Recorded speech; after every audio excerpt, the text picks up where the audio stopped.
Nah, di sini saya akan menjelaskan mengenai skema penyalahgunaan aset. Skema penyalahgunaan aset pada dasarnya adalah mengubah kepemilikan aset yang sah dan mempengaruhi keuntungan pribadi yang tidak sah. Nah, Kamus Black Law mendefinisikan bahwa penyalahgunaan aset adalah suatu tindakan penyalahgunaan atau beralih kepada tujuan yang salah, perampasan yang salah, dan istilah yang bukan berarti korupsi.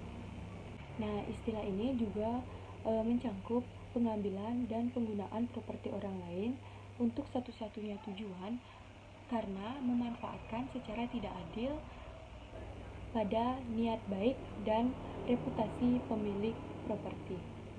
Sejauh ini, kecurangan yang paling umum adalah penyalahgunaan aset per RTTN 2008, yaitu 88,7% dari semua kecurangan melibatkan penyalahgunaan aset. Ada 2 subkategori, yaitu kas dan inventaris serta semua aset lainnya. Ada 5 kategori mikro, 5 kategori di bawah kategori mikro kecurangan pencairan, dan 18 skema yang ada di bawahnya. Nah, secara keseluruhan, total 32 skema kecurangan individual yang berbeda terkandung dalam kategori utama ini. Selanjutnya ada kas. Nah, di mana skema kas ini melibatkan pengambilan uang dari majikannya. Skema kas mendominasi kasus penyalahgunaan aset. Menurut statistik ACFE, dalam RTN tahun 2008, 85% dari semua kecurangan penyalahgunaan aset melibatkan penyalahgunaan kas. Nah, skema kas di dalam pohon kecurangan ACFE dibagi menjadi 3 kelompok. Yang pertama yaitu ada pencurian, yang kedua ada kecurangan pencairan, dan yang ketiga itu ada skimming. Selanjutnya yaitu ada pencurian. Nah, Jewel mendefinisikan bahwa pencurian uang tunai merupakan pengambilan uang tunai yang disengaja tanpa sepengetahuan dan bertentangan dengan kehendak majikannya. Nah, menurut RTTN ACFE 10,3% dari semua kecurangan adalah pencurian uang dan kerugiannya itu mencapai $75.000. Selanjutnya itu ada kecurangan pencairan. Nah, skema kecurangan pencairan adalah program penyaluran dana dari beberapa akun perusahaan yang sepertinya normal tetapi sebenarnya tidak benar-benar. Nah, metode ini untuk mendapatkan dana bisa berupa penempatan cek, penyerahan faktur palsu, pemalsuan absen, dan sebagainya. Skema kecurangan pencairan ini dapat dibagi menjadi 5 kelompok. Yang pertama itu ada penagihan, yang kedua itu ada gaji, yang ketiga yaitu ada penggantian biaya, yang keempat ada pengecekan ganti rugi, dan yang terakhir itu ada pencatatan pendaftaran. Selanjutnya ada skema perusahaan SIL. Nah, skema perusahaan SIL ini melibatkan perusahaan fiktif yang diciptakan untuk satu-satunya tujuan dari kecurangan. Menghasilkan cek dari sumber daya perusahaan yang akan diarahkan pada pelakunya untuk keuntungannya.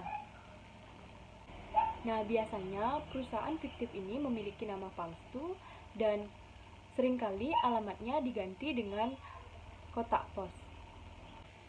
Selanjutnya ada pass-through scam. Nah, di mana skema ini adalah versi dari skema vendor sell, di mana pelaku mendirikan perusahaan, namun dalam skema ini dia benar-benar membeli produk melalui vendor pass-through. Nah, pelaku menjual barang itu kepada majikannya dengan harga yang jauh lebih tinggi.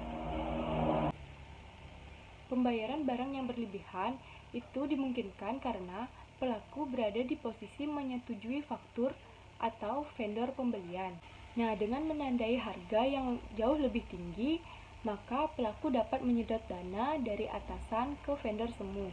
Selanjutnya ada skema vendor non-kelompok. Nah, berbeda dengan skema sebelumnya, skema vendor non-kelompok ini melibatkan vendor yang sah, namun kelompok yang tidak bersalah itu digunakan oleh pelaku. Contohnya saja, Pelaku dengan sengaja memesan barang dagangan yang tidak diperlukan dan mengembalikan barang dagangan untuk dipinjamkan ke vendor yang sah dan mencatat cek pengembalian dana dari vendor. Selanjutnya itu ada skema pengembalian pribadi. Nah, skema pengembalian pribadi ini hanyalah pembelian barang pribadi dengan uang perusahaan. Nah, General Accounting Office atau GAO itu melakukan audit sistem penggandaan elektronik dan menemukan ribuan dolar yang telah disalahgunakan untuk segala hal, mulai dari pelacuran hingga keanggotaan klub country yang sangat mahal. Selanjutnya ada skema karyawan fiktif. Nah, dalam skema karyawan fiktif, seseorang menerima gaji tetapi tidak benar-benar bekerja dalam perusahaan korban. Karyawan itu bisa fiktif atau orang sungguhan berkolusi dengan si pelaku. Nah, selanjutnya itu ada skema komisi. Nah, dalam skema ini pelaku menggunakan beberapa metode. Yang pertama yaitu ada menghasilkan penjualan palsu, yang kedua melebih-lebihkan penjualan, yang ketiga meningkatkan tingkat komisi, atau menggunakan beberapa cara lain untuk mendapatkan lebih banyak komisi daripada yang diperoleh secara sah. Nah, selanjutnya di sini ada skema kompensasi kerja palsu. Nah, skema kompensasi kerja palsu melibatkan pekerja yang berpura-pura cedera dan mengumpulkan pembayaran dari pembawa asuransi korban. Selanjutnya itu ada skema upah yang dipalsukan. Nah, penipu terkadang menggunakan skema waktu dan gaji yang dipalsukan untuk membiayai karyawan dengan upah lembur atau membayar secara berlebihan. Baik, sekian video presentasi dari saya. Akhir kata, saya tutup dengan terima kasih.